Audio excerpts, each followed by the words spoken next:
ও ঢাকা শহরের মুসলমান, কেমন বড় জালেম আমরা, আশরাফুল মাখলুকাত, আমাদের জুলুমের শিকার হইয়া একটা বোবা প্রাণী পর্যন্ত তার বাসস্থানে থাকতে পারে না, ঘরে ঢুকতে বাধ্য হয়ে গেছে। এই জন্য রাসূলুল্লাহ বলেন, সাউতান মালউনানি ফিদ দুনিয়া ওয়াল আখিরা। দুইটা আওয়াজ আছে, অভিশপ্ত আওয়াজ। এর মধ্যে একটা হলো গান বাজনার আওয়াজ। যে যুবক গান শুনে, আল্লাহর পক্ষ থেকে লানত। যে ঘরে গান বাজনা হয় এই ঘরের উপর আল্লাহর লানত, ফেরেশতাদের লানত, রাসূলুল্লাহর লানত, আশপাশের সকল মাখলুকের লানত, গর্তের পিপিলিকাগুলা পর্যন্ত লানত করে। এই জন্য যে বিবাহের মধ্যে, বিবাহের আগে গান বাজনা হয়, ওই বিবাহের মধ্যে কোনোদিন শান্তি আসতে পারে না। যে অনুষ্ঠানে গান বাজনা হয় এই অনুষ্ঠানে কোনোদিন শান্তি আসতে পারে না। এই জন্য রাসূলুল্লাহ যখন রাস্তা দিয়ে হেঁটে যাইতেন, যদি গান বাজনার আওয়াজ শোনা যাইত, রাসূলুল্লাহর শাহাদাত আঙ্গুলগুলা রাসূলুল্লাহ তার কানের মধ্যে এভাবে দিয়ে রাখতেন যেন গান বাজনার আওয়াজ কানের মধ্যে না যায়। সাহাবীরাও এমনটা করতেন। আমরা তো গান বাজনা থেকে বাঁচার জন্য আঙ্গুল দিব তো দূরের কথা, ইয়ারফোন হেডফোন লাগাইয়া উল্টা গান বাজনা শুনি। কি মনে করেছো যুবক, তোমাকে আল্লাহ কান দিয়েছে গান শোনার জন্য? কেউ দেখে না মনে করতেছো কান তোমার পক্ষে সাক্ষী দিবে? না, রব বলতেছে কান তোমার বিপক্ষে সাক্ষী দিবে। কতদিন ইয়ারফোন লাগাইছো, কতদিন হেডফোন লাগাইছো, লাগায় কতদিন গান শুনছো, রবের কাছে সব হিসাব চলে আসবে। যারা পরিমাণ হিসাব বাদ করবে না। হাসরের ময়দানে আমলনামা যখন তুমি দেখবা, প্রত্যেকটা মানুষ আশ্চর্য হয়ে বলবে, মালি হাদাল কিতাব লা ইউগাদিরু সগীরাতাও ওয়ালা কাবীরাতান ইল্লা আহসাহা। ছোট থেকে ছোট, বড় থেকে বড়, কোন বদ আমলই তো বাদ রয় নাই, সব আমলই তো উঠে গেছে। আহারে, যদি জানতাম তাহলে এমন করতাম না, কিন্তু জানি নাই, করে ফেলেছি। তোমরা যারা জানো নাই এখন তো জানছো। এখানে যুবকের সংখ্যা অনেক বেশি।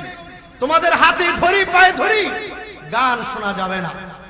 এই জন্য রাসূলুল্লাহ বলেন, 2 নম্বর অভিশপ্ত আওয়াজ হলো বিলাপ করা। আমার বাবা মারা গেছে, আমার বিবি মারা গেছে, আমার সন্তান মারা গেছে। এই জন্য উঁচু আওয়াজে বিলাপ করে নিষেধ। উঁচু আওয়াজে বিলাপ করা যাবে না। রাসূলুল্লাহর হাদিস, বুখারী শরীফের হাদিস, যেই ঘরের ব্যক্তি মারা যায় ওই ঘরের মানুষ যদি বিলাপ করে, তাহলে তার বিলাপের কারণে বিবুকাই আহলিহি, তার পরিবারের কান্নার কারণে মৃত ব্যক্তিকে আযাব দেওয়া হয়। দুনিয়ার কোন মানুষ চায় না তার বাবা মারা গেছে, বাবার কবরে আযাব হোক, চায় নাকি? ভাই চায় না ভাইয়ের কবরে আযাব হোক, স্বামী চায় না বিবির কবরে আযাব হোক, বিবি চায় না স্বামীর কবরে আযাব হোক। কিন্তু কান্নার কারণে আযাব হয়, তবে বিলাপ করলে আযাব হয়, চোখের পানি ছাড়লে কোনো আযাব হয় না। রাসূলুল্লাহ সাল্লাল্লাহু আলাইহি ওয়াসাল্লামের কলিজার টুকরা সন্তান, নাম তার ইব্রাহিম, সন্তান ভূমিষ্ঠ হওয়ার পরে দুধ পান করার জন্য মদিনার একটা মানুষের, একটা মহিলার কাছে দায়িত্ব দিয়ে দিছে, আমার সন্তানকে দুধ পান করাইবা। কিছুদিন পরে রাসূলুল্লাহর কাছে সংবাদ আসলো, ওগো নবী, আপনার সন্তান ইব্রাহিম মুমূর্ষ অবস্থায় আছে, মনে হয় আর বেশি দিন বাঁচবে না আপনার সন্তান। যেই কথা সেই কাজ। রাসূলুল্লাহ দৌড়ায়া মহিলার ঘরে গেছে, গিয়ে দেখে আল্লাহ নবীর কলিজার টুকরা ইব্রাহিম মুমূর্ষ অবস্থায় আছে। নবী আলাইহিস সালাম নিজের সন্তানকে বুকে নিলেন, চোখের পানি ছেড়ে দেন। নিজের সন্তান নিজের বুকে ছটফট করে মৃত্যুর কোলে ঢলে পড়ল, দুনিয়া থেকে বিদায় দিয়ে চলে গেছে। রাসূলুল্লাহ চোখের পানি ছেড়ে দেয়, কান্না করে। সাহাবীরা বললেন, ওগো নবী, আপনি না বলেছেন মৃত ব্যক্তির কারণে কান্না করতে হয় না? রাসূলুল্লাহ বললেন, আমি তো বলি নাই কান্না করতে হয় না, আমি বলেছি বিলাপ করতে হয় না, উঁচু আওয়াজে কান্না করতে হয় না, চিৎকার করে কান্না করতে হয় না, হাই হুতাশ করতে হয় না, নিজের শরীরের মধ্যে আঘাত করতে হয় না। চোখের পানি পড়বে, এটা দয়ার কারণে পড়বে, মায়ার কারণে পড়বে, এটা নিষেধ নাই, এটা তো নেকি। কিন্তু কেউ মারা যাওয়ার পরে জোরে আওয়াজে কান্না করা, এটা শরীয়ত অনুমতি দেয় না। জোরে আওয়াজে কান্না করা যাবে না। তো যাই হোক, বলতেছিলাম, আমার আপনার 2 নম্বর সাক্ষী কান, 3 নম্বর সাক্ষী ইন্নাস সামআ ওয়াল বাসার, 3 নম্বর সাক্ষী আমার চোখ দিয়ে আমি কি দেখতেছি। আমি ভুলে গেছি গত 3 দিন আগে কি দেখেছি, কিন্তু চোখ কিন্তু ভুলে নাই। চোখ কিন্তু সব বলে দিবে। চোখ দিয়া কয়টা বেগানা নারীর দিকে তাকাইলাম, আমি ভুলে গেছি। চোখ কিন্তু ভুলে নাই। আমি চোখ দিয়া কি না ফরমানি করেছি সব ভুলে গিয়েছি, চোখ কিন্তু বলে নাই। এই জন্য রব বলেন চোখও আমার বিপক্ষে সাক্ষী দিবে। ইন্নাস সামআ ওয়াল বাসারা ওয়াল ফুআদ কুল্লু যালিক। আল্লাহ তাআলা বলতেছেন কান যেমন আমার বিপক্ষে সাক্ষী দিবে, চোখ আমার বিপক্ষে সাক্ষী দিবে, এমনকি অন্তর দিয়ে আমি কি খারাপ চিন্তা করেছি দুনিয়ার কেউ জানেন না, জানেন কে? মনে করতেছেন গোপনে গোপনে ভাবছি, তাদের সমস্যা কি? আপনার অন্তর আপনার বিপক্ষে চলে যাবে। কুল্লু যালিকা আনহু মাসউলা। প্রত্যেক সম্পর্কে, প্রত্যেকটা সম্পর্কে রব জিজ্ঞেস করবেন। কান আপনার বিপক্ষে চলে যাবে, চোখ আপনার বিপক্ষে চলে যাবে, অন্তর আপনার বিপক্ষে চলে যাবে। কি ভেবেছেন যে জমিনের উপর আপনি দাঁড়িয়ে গুনাহ করেছেন, এই জমিন ভুলে যাবে? আপনার সব বলে দিবে, সব বলে দিবে কি করেছেন আপনি। এটা হলো 4 নম্বর সাক্ষী।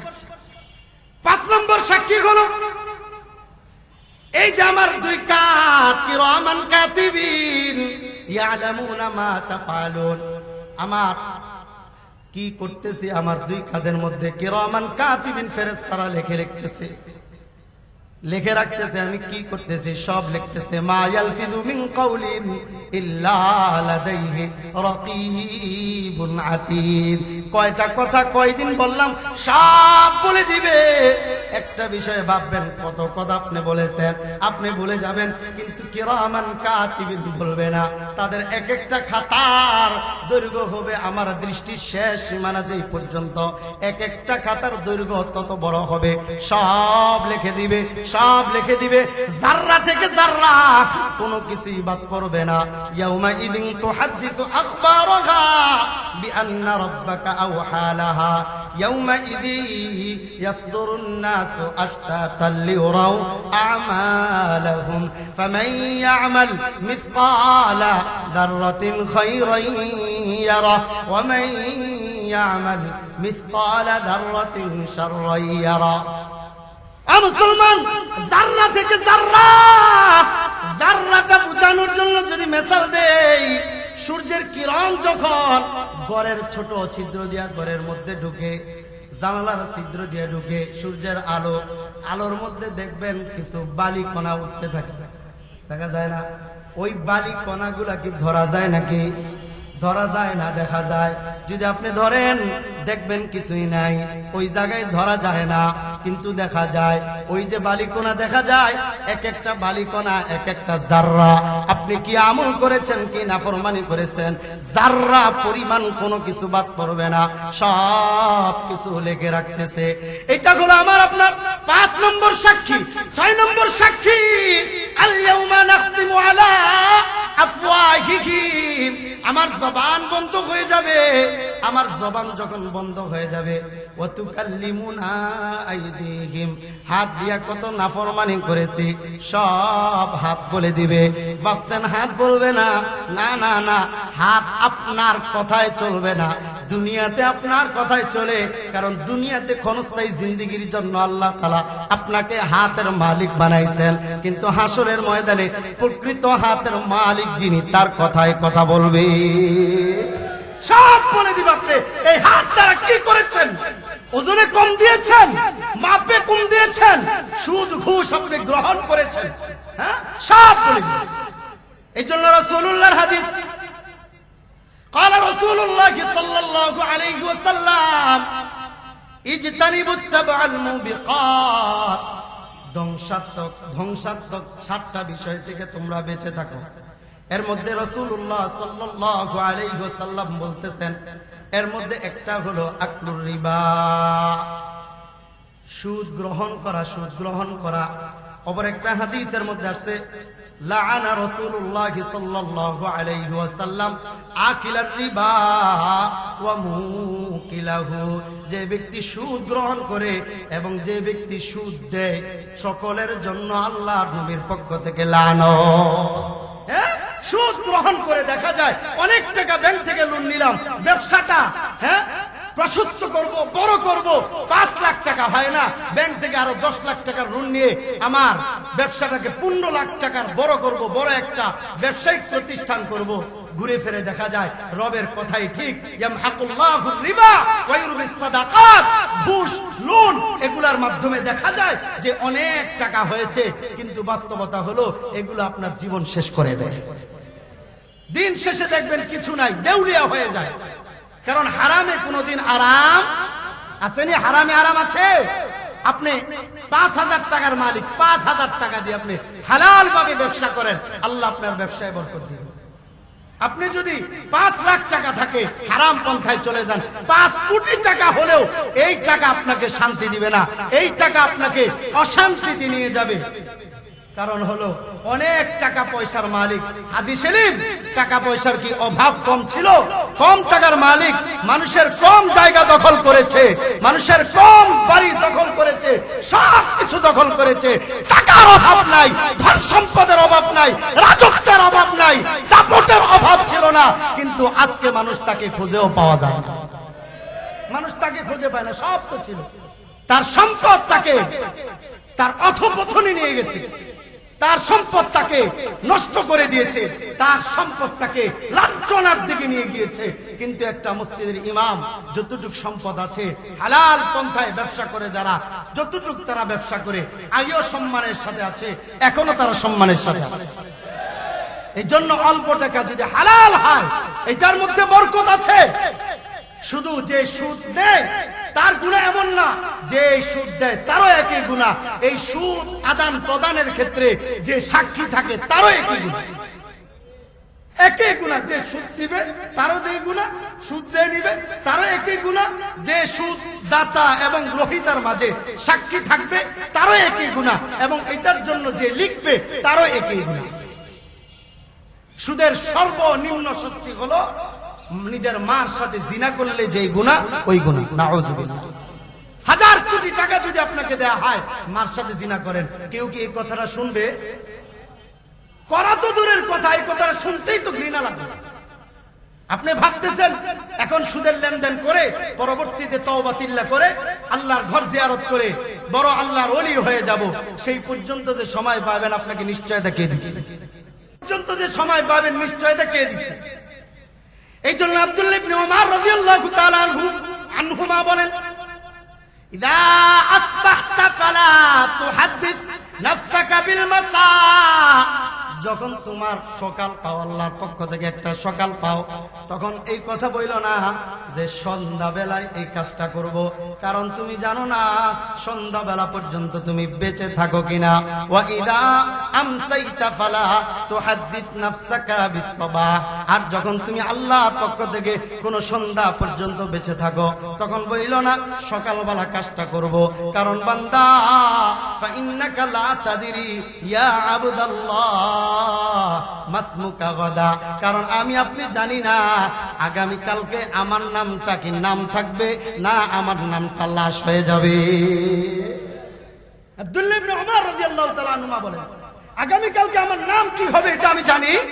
কথা বলেন, আমি জানি আজকে আমার নাম ইয়াহইয়া আছে, আগামী কালকে আমার নাম লাশ হয়ে যেতে পারে। হতে পারে না? কোন নিশ্চয়তা আছে? কোন নিশ্চয়তা নেই। এই জন্য আব্দুল্লাহ ইবনে ওমর রাদিয়াল্লাহু তাআলা আনহুমা এটাই বলেন, যখনকার কাজ তখন করো, যখনকার তওবা তখন করো। হ্যাঁ, এই জন্যই তো আল্লাহর কোরআন বলে, ইয়া আইয়ুহাল্লাযীনা আমানুত্তাকুল্লাহ ওয়া দারু মা বাকিয়া মিনার রিবা ইন কুনতুম মুমিনিন।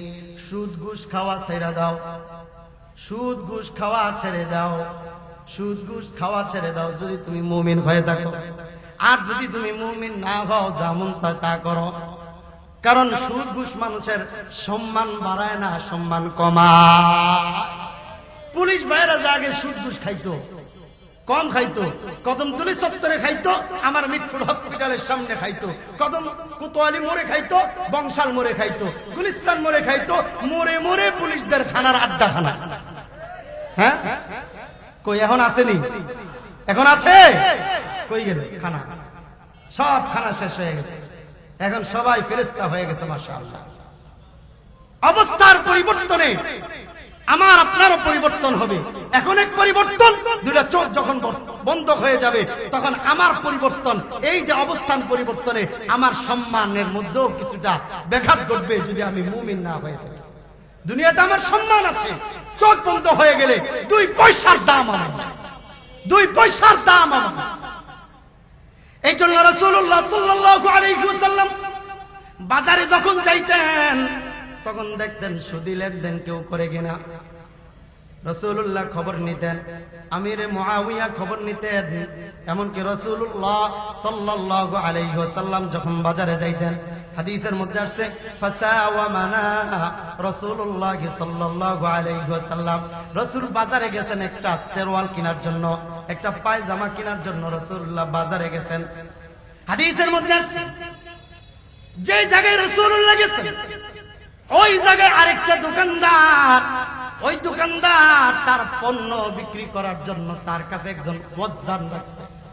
ওয়াজ্জান মানে হলো এখনকার যেমন প্রত্যেকটা দোকানে দাড়ি পাল্লা থাকে, তখনকার জামানায় এক দোকানে দাড়ি পাল্লা থাকতো, পুরা বাজারের ব্যবসায়ীরা এখান থেকে আইসা মাইপা নিয়ে যাইতো।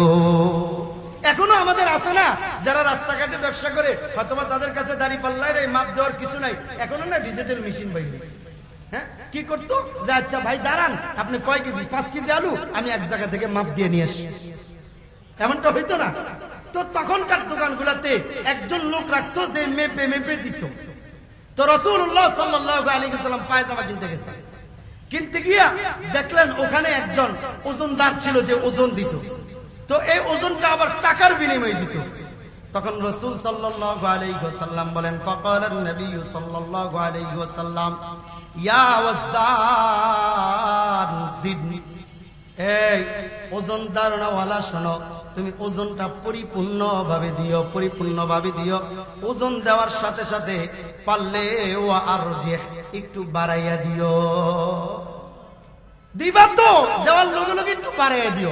সৎ ব্যবসায়ী যারা কি করে, তারা 1-2 গ্রাম 2-4 গ্রাম 5-10 গ্রাম বাড়াইয়া দেয়। হ্যাঁ কিছু বাড়াইয়া দেয় যে একটু বাড়াইয়া দিয়ে দিলাম। আবার অনেকে আছে কাটায় কাটায় হিসাব করে 1 গ্রাম কম দেয়। আপনি 1 গ্রাম বাড়াইয়া দিলে রবের কাছ থেকে প্রতিদান পাবেন, 1 গ্রাম কমায় দিলে হুকুকুল ইবাদ, বান্দার হক নষ্ট করলেন আপনি, আল্লাহর কাছে জবাব দিতে হবে। আল্লাহর কাছে জবাব দেওয়ার আগে যেই ব্যক্তির কাছে আপনি 1 গ্রাম কম দিবেন এই ব্যক্তির কাছে মাফ চাইতে হবে। ব্যক্তি মাফ করবে, অন্যথায় আল্লাহ আপনাকে মাফ করবে না। কারণ হুকুকুল ইবাদের মাসআলা বড় ভয়ঙ্কর মাসআলা। আমরা বাজারের মধ্যে যাই, বাজারের মধ্যে গিয়ে মুড়িওয়ালার কাছ থেকে মুড়ি খাই, বলি ভাই আমাকে 20 টাকার মুড়ি দেন। 20 টাকার মুড়ি খাইতে খাইতে আমি হাত দিয়ে আরো 10 টাকার মুড়ি খাই লিছি। কথা ঠিক না ভাই? ঠিক। আপনি যে 10 টাকার মুড়ি খাইলেন, এই যে 20 টাকার দিতে বললেন, আপনি যতটুক পাও না ততটুক তো মুড়ি সেই থেকে দিচ্ছে, কিন্তু আপনি যে অতিরিক্ত এখান থেকে আলাদাভাবে খাইলেন, এটার টাকা কবে দিবেন? এটার টাকা আপনি কবে দিবেন? বাদামওয়ালার কাছ থেকে বাদাম চাইলেন, বুটওয়ালার কাছ থেকে বুট চাইলেন, 10 টাকার বুট দিতে দিতে আপনি 2টা বুট 3টা বুট একটা বাদাম খেয়ে ফেললেন। এই একটা বাদাম এটা হুকুকুল ইবাদ, বান্দার হক। আপনি না কয়ে খাইছেন, আপনার জাহান্নামে যাওয়ার জন্য একটা বুটই যথেষ্ট। এ বান্দার একটা হক, এটাই যথেষ্ট। ঠিক তেমনি ভাবে আপনি যখন ওজন করে দিবেন মানুষকে, যখন মানুষকে মেপে দিবেন, পরিপূর্ণভাবে দিবেন। এজন্য কোরআনের মধ্যে আছে ওয়াইলুল লিল মুতাফফিফিন, যারা ওজনে কম দেয় দেয় তাদের জন্য ওয়াইলুন নামক জাহান্নাম অপেক্ষা করতেছে, আরেকটা হলো তাদের জন্য ধ্বংস। এই জন্য কোন জায়গা থেকে কিনতে গেলেও সাবধান, নিতে গেলেও সাবধান। নেওয়ার ক্ষেত্রে আপনি আল্লাহর উপর ছেড়ে দিবেন, দোকানদারের উপর ছেড়ে দিবেন। আমি চাঁদপুর একটা মাহফিলে গিয়া আমি বললাম, ভাই একটা সুন্দর একটা তরমুজ দেন আমাকে, ভালো একটা তরমুজ দেন। বলতেছে হুজুর 1 নম্বর তরমুজ, সব তরমুজের থেকে বাচ্চা আপনার তরমুজটা দিলাম, কিন্তু তরমুজের নিচে যে পচা এটার আমি দেখি নাই। কারণ ব্যবসায়ীরা বড় চালাক, পচাটা রাখে নিচে, ভালোটা রাখে উপরের দিকে। কি জন্য ভালোটা উপরের দিকে রাখেন? হুজুর আল্লাহ আছে উপরে, খারাপটা আল্লাহর দিকে রাখলে খারাপ দেখা যায়। হ্যাঁ, খারাপটা উপরের দিকে রাখলে আল্লাহর দিকে রাখলে খারাপ দেখা যায়, এই জন্য নিচের দিকে রাখে। আর কাস্টমার আসলে সুন্দর করে এটা প্যাকেটিং করে দিয়ে দেয়। এখন আমি তো ঢাকার কাস্টমার, আমি এত দূর 5-10 মাইল দূরে গিয়া আমি এটা খুললাম, খুলে এই অবস্থা দেখে আমি 120 টাকার তরমুজের জন্য কি আবার গাড়ি হাঁকায় আবার 5 মাইল দূরে যাবো না। আমি বললাম, লোকটা আমার সাথে ধোঁকাবাজি করলো। তখন একজন সাধারণ পাবলিক বড় একটা চমৎকার জবাব দিয়েছে, হুজুর আপনি ঠকেন নাই, আপনি ঠকেন নাই, আপনি জিতেছেন, সেই ব্যক্তি ঠকেছে। দোকানদার ঠকেছে, আপনি ঠকেন নাই। আপনার 120 টাকা গিয়েছে, এটা ঠিক আছে, এই 120 টাকার হিসাব তার দিতে হবে, আল্লাহর কাছে জবাব পাবেন, তার পক্ষ থেকে জবাব নেবেন, এরপরে সে জান্নাতে যাবে। আপনি তো ঠকেন নাই, আপনি জিতেছেন। যে ব্যক্তি দিয়েছে সেই ব্যক্তি ঠকেছে। আপনি আপেল দিয়েছেন, কমলা দিয়েছেন, আলু দিয়েছেন, পচাটা দিয়ে দিয়েছেন না। কেউ দেখে না, কাস্টমার দেখে না, রক্ত দেখে। কাস্টমারে নাই, চোখ নাই, সে দেখে না ভিতরে আলুর ভিতরে কি আছে, কাস্টমার দেখে না, রব তো দেখে না, না আল্লাহ দেখে না। কি কইছে আনতাছি, আলুর বস্তার মধ্যে কি আছে এটা কি আল্লাহ জানে? মিথ্যা কথা বলে আল্লাহ জানে? আপনি গরুর গোস্ত বিক্রি করতেছেন, 3 দিনের বাসি গোস্ত আপনি দিয়ে দিলেন, জিজ্ঞেস করছে এটা কবের গোস্ত? আজকের টাটকা গোস্ত, 3 দিন আগে জমা করছিলাম, ফ্রিজে রাখছি, আপনারা টাটকা দিলাম আর কি। কথা বলেন নাকি? আপনি সত্য কথা বলে বিক্রি করেন। রাসূলুল্লাহ বলতেছেন, হাসরের ময়দানে আল্লাহ তাআলা 3 শ্রেণীর মানুষের দিকে তাকাবেন না। আল্লাহ তাআলা হাসরের ময়দানে তাদের সাথে কথাও বলবেন না। এর মধ্যে 1 শ্রেণীর মানুষ হলো ওই সমস্ত ব্যবসায়ী যারা ব্যবসার ক্ষেত্রে ধোঁকাবাজি করে মিথ্যা কথা বলে। মিথ্যা কথা বলে, শুধু কি একটা মিথ্যা? ভাই 120 টাকা রাখা যায় না। হুজুর আপনারা কি পাগলে পাইছেন? এইটা তো কিনছি 180 টাকা, অথচ কিনছে হইলো শুধু 80 টাকা। এরপরে যখন চইলা যায় কাস্টমার, হুজুর যার আজকে লোকসান হয়েছে, যান 30 টাকা লোকসানে দিয়ে দিলাম, আপনি 40 টাকা দিয়ে 140 টাকা। 30 টাকা লোকসানে দিয়ে 140 টাকা, এমনকি লোকসান হইলো না লাভ হইলো? এই যে অতিরিক্ত আপনি মিথ্যা কথা বলে নিলেন, এটা হারাম নিলেন, হারাম হারাম হারাম হারাম হারাম নিলেন, আপনার পেটের মধ্যে হারাম ঢুকাইলেন, আপনার সন্তানকে হারাম খাওয়াইলেন, আপনার বিবিকে হারাম খাওয়াইলেন। যে বিবি হারাম খায় এই বিবি স্বামীর কথা শুনবে না। যে সন্তান হারাম খাওয়াবেন এই সন্তান আপনার মরার পরে কোনো কাজে আসবে না। কারণ হারাম দিয়া লালিত পালিত জিনিস কি কখনো ভালো হয়? মুসলমান কেন যে আমরা বুঝি না। যাই হোক, বলতেছিলাম কয় নম্বর সাক্ষী? 6 নম্বর সাক্ষী। আল ইয়াউমা নাখতিমু আলা, 5 নম্বর সাক্ষী। আল ইয়াউমা নাখতিমু আলা আফওয়াহিহিম ওয়া তুকাল্লিমুনা আইদিহিম। আমার হাত সাক্ষী দিবে আমি দুনিয়াতে কি করি। এরপরে 6 নম্বর সাক্ষী হলো ওয়া তাশহাদু আরজুলুহুম বিমা কানু ইয়াকসিবুন। আমার পা সাক্ষী দিবে আমি পা দিয়া গুনাহ কি কি গুনাহের কাছে গিয়েছি, আমার পা সব বলে দিবে। তাহলে আমার হাতও আমার পক্ষে না, আমার পাও আমার পক্ষে না, আমার কানও আমার পক্ষে না, আমার চোখও আমার পক্ষে না, আমার অন্তর আমার পক্ষে না। যে জমিনের মধ্যে আছি জমিনও আমার পক্ষে না। আমার আপনটা কি? কাকে নিয়ে আমি গুনাহ করি? শুধু কি তাই না? না না। 7 নম্বর সাক্ষী হলো আমার আপনার দেহের মধ্যে যে চামড়া, যে চামড়াটা মসৃণ রাখার জন্য, সুন্দর রাখার জন্য কখনো নারিকেল তেল, কখনো সরিষার তেল, কখনো বাংলাদেশি পাউডার, কখনো বিদেশি পাউডার, কখনো বাংলাদেশি রসুন, কখনো বিদেশি রসুন আমি ব্যবহার করি। অথচ এই চামড়া হাসরের ময়দানে আমার আপনার বিপক্ষে সাক্ষী দিবে। চামড়ার জবান যখন খুলে যাবে, বান্দা বলবে, চামড়া ওয়ালা ব্যক্তি বলবে, ওয়াকালু লিজুলুদিহিম লিমা শাহিদতুম আলাইনা, ও চামড়া আমার বিপক্ষে কেন সাক্ষী দাও? চামড়ার জবান খুলে যাবে, চামড়া বলবে, কালু আনতাকানাল্লাহ, আমি তো কথা বলি না, আল্লাহ তাআলা কথা বলাইতেছেন। আনতাকা কুল্লা শাই, যে আল্লাহ সব কিছুকে কথা বলার শক্তি দিয়েছেন, এই আল্লাহ আজকে হাসরের ময়দানে আমাকে কথা বলার শক্তি দিচ্ছে। ও মুসলমান, তাহলে আমার বিপক্ষে, আমার পক্ষে কে? সবই তো বিপক্ষে। আমার বিবি আমার পক্ষে না, না, না। ইয়াউমা ইয়াফিরুল মারউ মিন আখিহি ওয়া উম্মিহি ওয়া আবিহি ওয়া সাহিবাতিহি ওয়া বানিহি লিকুল্লি ইমরিইন মিনহুম ইয়াউমা ইযিন শা'নুন ইউগনি। আমার পক্ষে কেউ না, আমার বিবিও না, আমার বাপ মাও না, কেউ আমার পক্ষে না, সবাই আমার বিপক্ষে চলে যাবে। রব বলতেছেন, সবাই যখন তোমার বিপক্ষে চলে যাবে, সেই দিন আমি আল্লাহকে যদি পক্ষে পাইতে চাও, হাসরের ময়দানে আধা হাত উপরে যখন সূর্য থাকবে, তখন আমি আল্লাহর আরশের নিচে যদি তুমি ছায়া পাইতে চাও, তোমার মধ্যে 7টা গুণ লাগবে। কয়টা গুণ? কয়টা গুণ? 7টা গুণ। এক নম্বর হলো রাসূলুল্লাহ বলেন, সাবাতুন ইউজিল্লুহুমুল্লাহু ফি জিল্লিহি ইয়াউমা লা জিল্লা ইল্লা জিল্লু। রাসূলুল্লাহ বলেন, হাসরের ময়দানে কোনো ছায়া থাকবে না আমি আল্লাহর আরশের ছায়া ছাড়া। এর মধ্যে আমি আল্লাহর আরশের নিচে যারা ছায়া পাবে, এক নম্বর হলো ইমামুন আদিলুন, ন্যায়পরায়ণ শাসক, ন্যায়পরায়ণ বাদশা, যে তার জায়গা আল্লাহর আরশের নিচে হবে। সুবহানাল্লাহ। এখন বলবেন, হুজুর আমি তো ন্যায়পরায়ণ শাসক বাদশা হতে পারি নাই।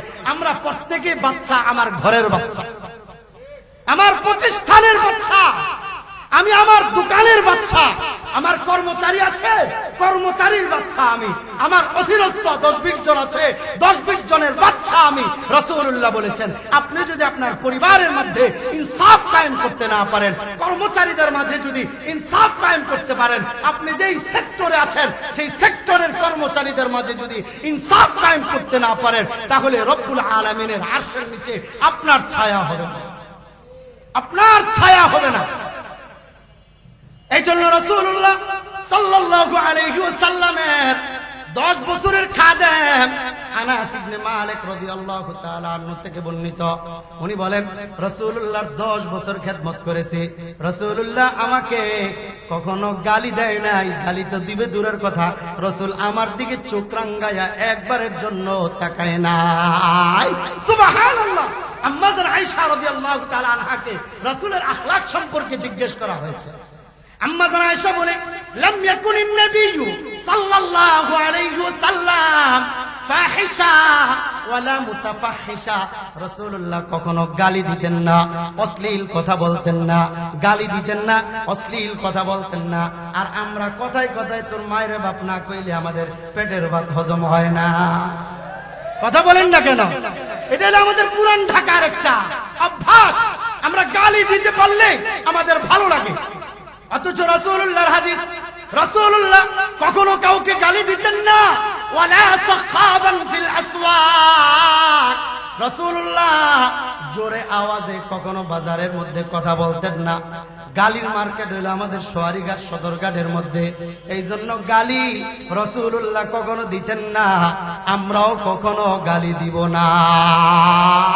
রাসূলুল্লাহর কাছে একজন সাহাবী আসছে, এসে বলে যে আমার সন্তানকে একটা গোলাম দিয়েছি। রাসূলুল্লাহ বলেছেন, সব সন্তানকে দিয়েছো?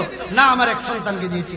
রাসূলুল্লাহ বলেছেন, ফারজি, উঠে যাও, সব সন্তানকে সমান হারে বন্টন করে এরপরে আমার কাছে আসবা, কারণ সন্তানের মাঝেও সমান হারে বন্টন করতে হয়। আল্লাহ তাআলা আমাদের সকলকে রাসূলুল্লাহ সাল্লাল্লাহু আলাইহি ওয়াসাল্লামের পরিপূর্ণ আদর্শ মেনে আখলাকটা নিজের মাঝে বাস্তবায়ন করে নিজের জীবনকে পরিচালিত করবার তৌফিক দান করুন। বলেন আমিন। ওয়া মা তাওফীক ইল্লা বিল্লাহ। আসসালামু আলাইকুম ওয়া রাহমাতুল্লাহ।